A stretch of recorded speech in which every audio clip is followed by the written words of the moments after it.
community. I've said it time and time again. We need our own political party. We need to promote candidates that represent our community and our issues only. If you saw the Democratic national debate, none of the candidates talked about our issues.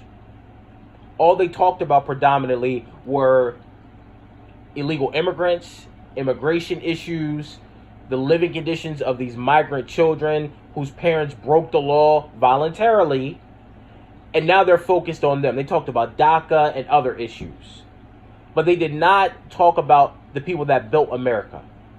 They didn't talk about our issues. They didn't talk about reparations. The only person that brought up reparations was a white woman, Marianne Williamson. So why is she the only person that brings up reparations, but Kamala Harris, who is so black, right? She didn't even bring up reparations. In fact, she's the one that cut off Marianne Williamson when she brought up reparations, and that's when her and Joe Biden went back and forth. But she's so black, right? She's the child of voluntary immigrants. Her father's Jamaican, her mother's Indian. She's an immigrant that looks black, but that's using the black experience, using the stories of ADOS children that experience school segregation and making it her own story. She's nothing but a political opportunist. That's Kamala Harris. But now she's using it. She's making t-shirts and she's posting pictures of her as a child. Granted, she's a child of immigrants. She's not ADOS, but she's using our story to benefit from. Who does that remind you of?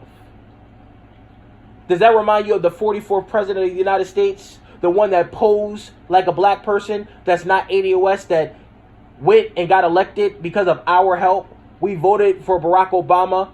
Over 90%. He got over 90% of the black vote. We put him in office, yet he gave us DACA. Yet he looked out for LGBT and white women and illegal immigrants. He did nothing for the black community.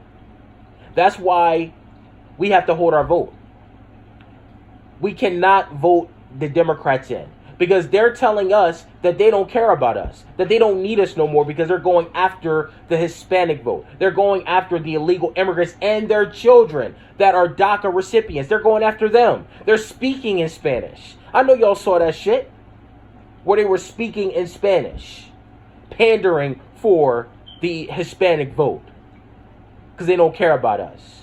And they think that we're playing. They think that we're still going to vote for them, although they're neglecting us.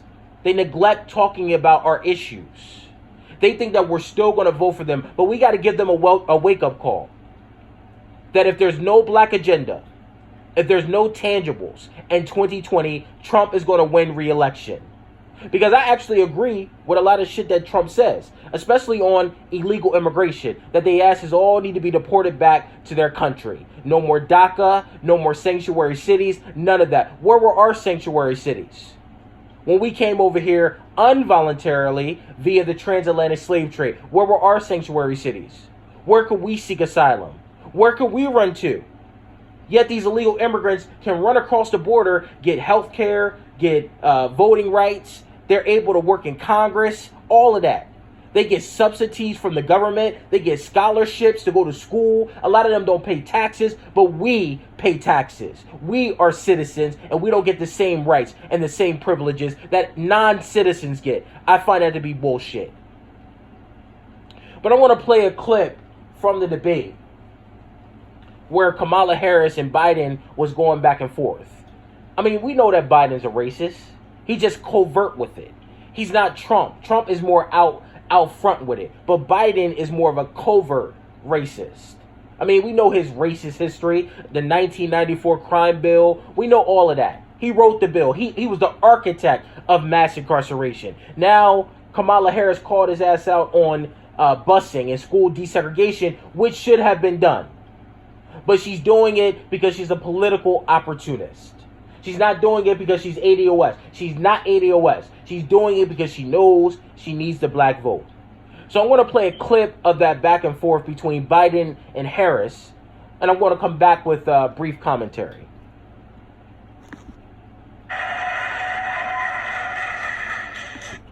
take it seriously. We have to act swiftly.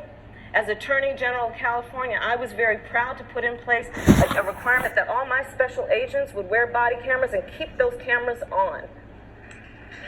Senator Harris, thank you. Vice President Biden, you have been invoked. We are going to give you a chance to respond.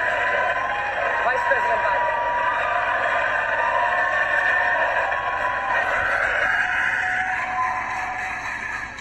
Mischaracterized my position across the board. I did not praise racist.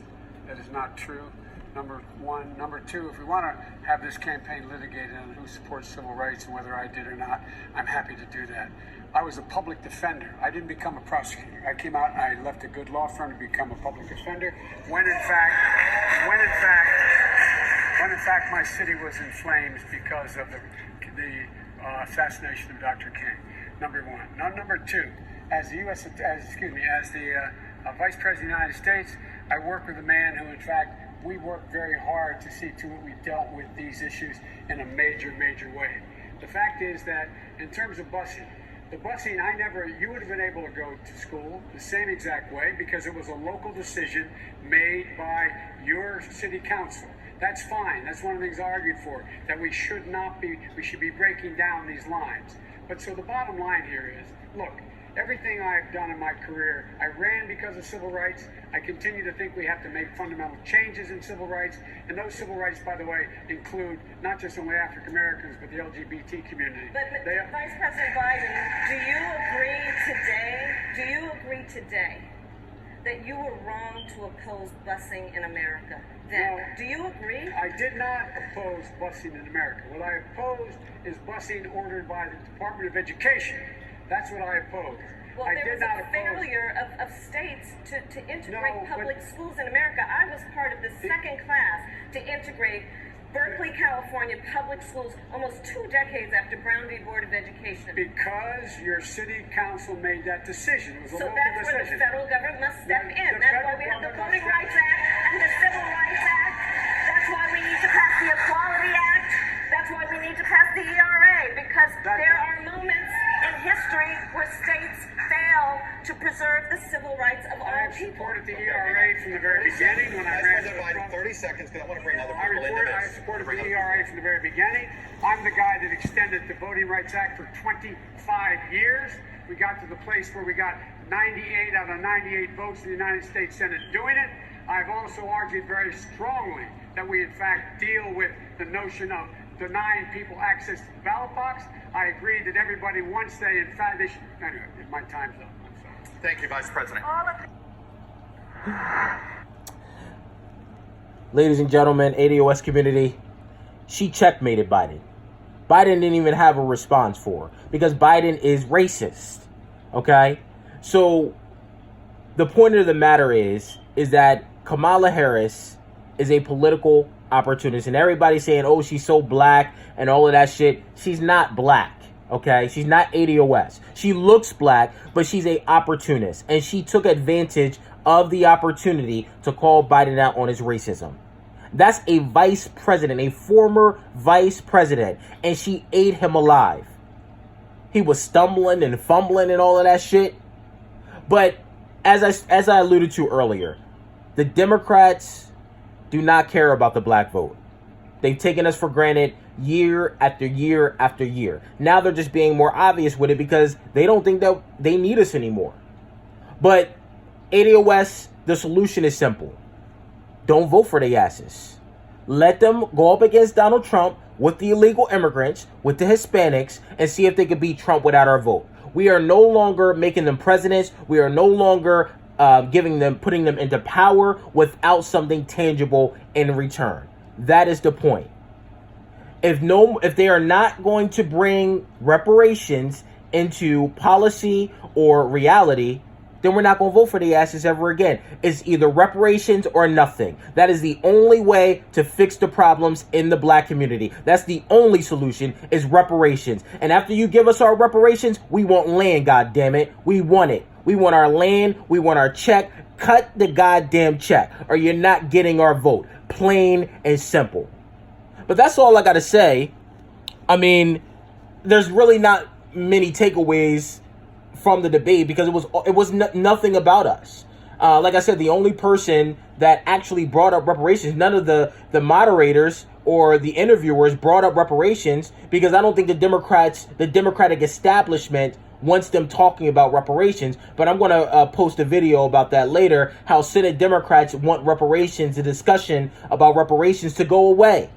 So none of the moderators asked about reparations. So we know that it's the Democratic establishment that does not want reparations talk. But we got to keep turning up the heat on these candidates. We got to keep turning up the heat. We got to demand reparations. We got to demand a black agenda. They talked about everybody else. They talked about every other group, but they didn't talk about a black agenda. They didn't talk about reparations. Only one person, and that was a white woman, that brought up reparations. That is crazy. Kamala Harris didn't even bring it up. She interjected Marianne Williamson when she brought up reparations, and then made it about herself, because Kamala Harris is all about herself. She's selfish. She's another immigrant that's trying to take advantage of the black experience, like Barack Obama did. Get into power, look out for illegals, look out for LGBTQ, look out for every other group but the group that put them there. But we're not going to let that happen again. We're not going to be bamboozled or duped again. But that's all I got to say. Make sure you like, make sure you share, and make sure you subscribe to my channel. I appreciate all the love. Thank you for allowing me to share my views. Have a great day.